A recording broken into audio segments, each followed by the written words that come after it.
Oui, donc... Parce qu'il y avait je ne sais quoi. Mais il y a un grand manque à gagner pour la CTS quand c'est coupé. La CUS doit... Tout le monde aura dû payer. En fait, à la Roberto déjà depuis des années. Et puis il y a aussi les parents d'élèves du collège de la Roberto et du collège qui nous ont rejoints aussi. Il y a aussi l'association Piétons 67. Poser ça là. Bravo, bravo. Les piétons avec nous, les piétons avec nous, les piétons avec nous. Et il y a aussi Joseph avec sa poussette citoyenne. Joseph avec nous, Joseph avec nous, Joseph avec nous. Il y a aussi le VTC Roberto.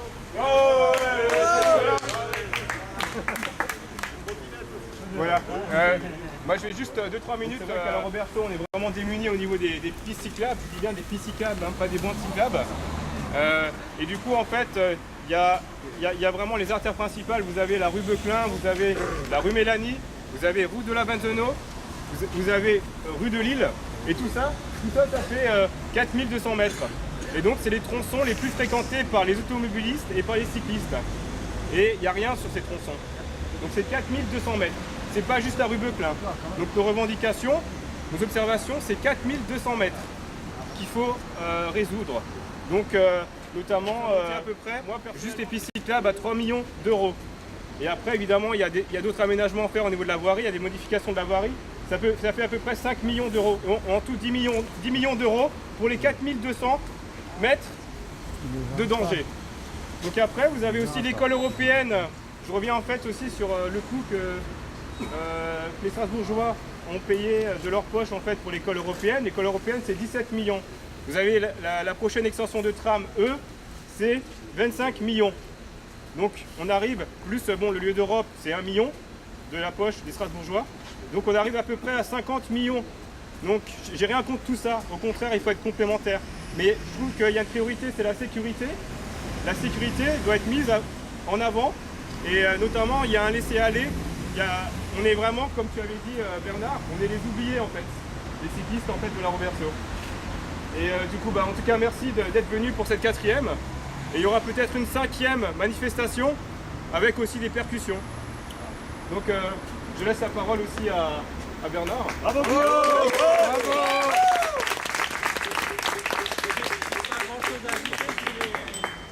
Comme je trouve qu'à Strasbourg, le vélo, il est en train de prendre, on disait toujours à Strasbourg, un vélo d'avance, et on a l'impression plutôt qu'on est en train de prendre du retard, là, qu'il n'y a plus vraiment de dynamique forte pour un développement de la pratique du vélo en ville. Je crois que l'objectif de la ville, c'est officiellement d'arriver à 20% de déplacements cyclables, on en est loin, hein, je veux dire, et on ne sent pas vraiment de volonté forte pour arriver à ces 20%.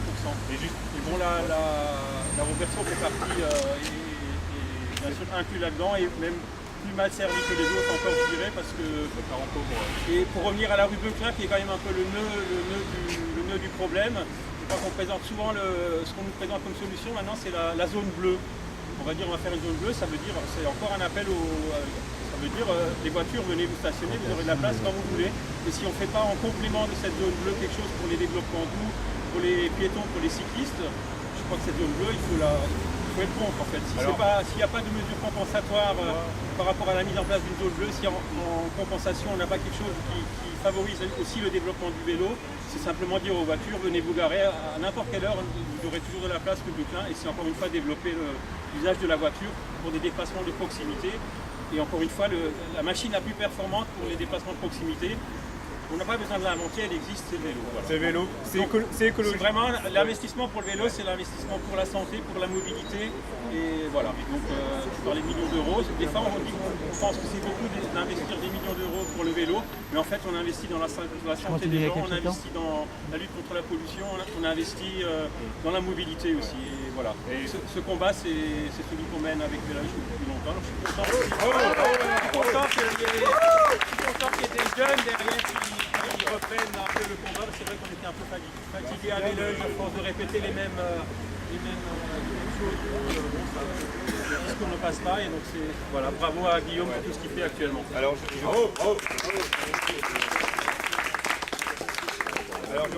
je rajouterai encore quelque chose. Il y a aussi je vais juste introduire en fait aussi les écoles, l'école Adler et aussi le collège de Roberto. Depuis des années en fait, la directrice en fait sollicite Madame Dreyer pour qu'il y ait des ralentisseurs, pour qu'il y ait quelque chose de fait devant les écoles, pour que les voitures, les voitures roulent moins vite. Depuis des années, rien ne se fait. Il y a aussi le problème devant le collège de la Roberto. Vous avez après le virage, il faudrait aussi des ralentisseurs ou une zone 30 qui démarre avant le collège de la Roberto. Et aussi un autre problème qui a été soulevé depuis 15 ans, et le collège de la Roberto se bataille avec la CUS, et rien ne se fait, c'est l'arrêt de bus. Pardon. C'est l'arrêt de bus en fait ici. Vous avez en fait tous les enfants finalement qui traversent, etc. Et le collège de Roberto depuis 15 ans essaye de se battre pour en fait déplacer l'arrêt de bus ici, église, le 6 notamment, le mettre là-bas, devant le collège de la Roberto. Donc les choses donc ils n'arrivent pas en fait à avoir gain de satisfaction à l'intérieur du collège de la Roberto. L'école Adler, moi je remarque, peut-être c'est pareil aussi, de l'intérieur. Du coup, pourquoi il faut aussi prendre les choses de l'extérieur. Donc en liant aussi toutes les personnes, les parents d'élèves, les habitants, les cyclistes, les piétons. Voilà. Et je laisse la parole. Voilà, moi je suis donc déléguée de parents d'élèves à l'école primaire de la Roberto. Et pour nous c'est important que les enfants puissent aller à l'école en sécurité, en vélo. C'est une façon pour eux de s'approprier leur quartier, d'apprendre le déplacement et surtout l'autonomie. Et pour l'instant, c'est pas possible. Il y a un problème de sécurité. On arrive de gauche et de droite vers l'école primaire. Les parents qui arrivent en voiture. C'est une rue à sens unique. Tous les vélos l'empruntent en toutes les sens. Pour l'instant, il n'y a pas vraiment de solution. Faire une piste cyclable en tous les sens, Madame Dreyer nous dit ça peut prendre largeur, c'est un problème, mais bon, on ne lâche pas. Voilà, et pareil pour le collège. Il y a beaucoup d'enfants qui ne vont pas au collège en vélo parce que les parents estiment que ça c'est dommage. Oh. Bravo.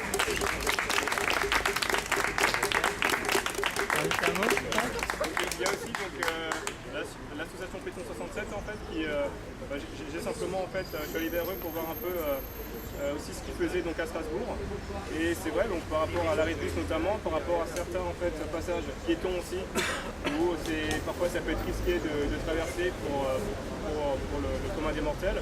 Donc il y a l'association Péton 67 qui est là, et le président Oui, donc en tant que président de l'association Piéton 7, je voudrais volontiers quelques mots. Donc nous défendons les droits des piétons, c'est-à-dire, spécialement bien sûr, le confort et la sécurité des piétons. Donc pour reprendre déjà ce dont vous parliez, passage piéton, nous sommes en partie favorables au passage piéton surélevé. Il y a également des plateaux surélevés, comme je vois qu'il y en a ici, des plateaux surélevés. Donc les passages piétons surélevés, c'est quand même quelque chose qui fait bien ralentir les véhicules. Il ne faut pas qu'ils soient non plus trop sec, mais on sait faire quand on veut. Nous luttons également contre les voitures qui stationnent abusément sur les trottoirs. Vous avez dû savoir qu'au moment de la foire européenne, il y a peu de temps, on fait une grande action en mettant tous les jours des documents qu'on appelait faux PV, parce qu'il y avait des faux PV avant, maintenant il y a plusieurs rectos, il y a ces documents-là. Nous en mettons sur les pare-brises des véhicules qui stationnent sur les trottoirs dès lors qu'ils utilisent toute la largeur du trottoir et que le piéton ne peut pas passer. Quand je dis piéton, il y a également les poussettes, les fauteuils des personnes handicapées qui ont besoin d'1,40 m de large. C'est la norme des piétons sur les trottoirs, c'est 1,40 m. Dès qu'une voiture stationne sur un trottoir en laissant moins d'1,40 m, eh bien non. Et malheureusement, c'est le genre de choses où la police ne fait rien. On a de nouveau saisi les autorités, municipalités et les polices, par le biais de l'article des nouvelles de la Ivoire, pour qu'on fasse quelque chose lors de la foire européenne ou d'une façon générale des manifestations qui ont lieu sur le terrain de la foire.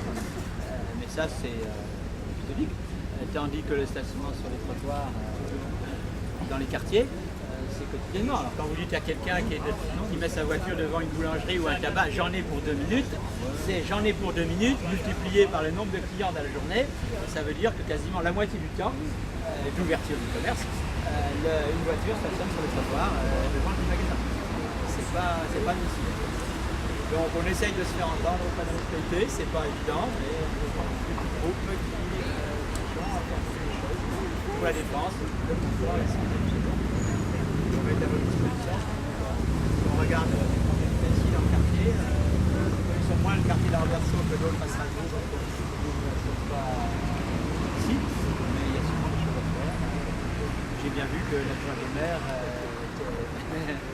n'était pas plutôt réticente aux aménagements.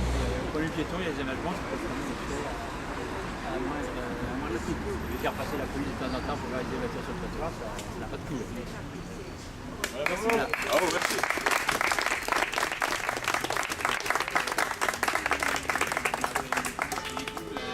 Est-ce que quelqu'un veut dire quelque chose, prendre la parole ou annoncer quelque chose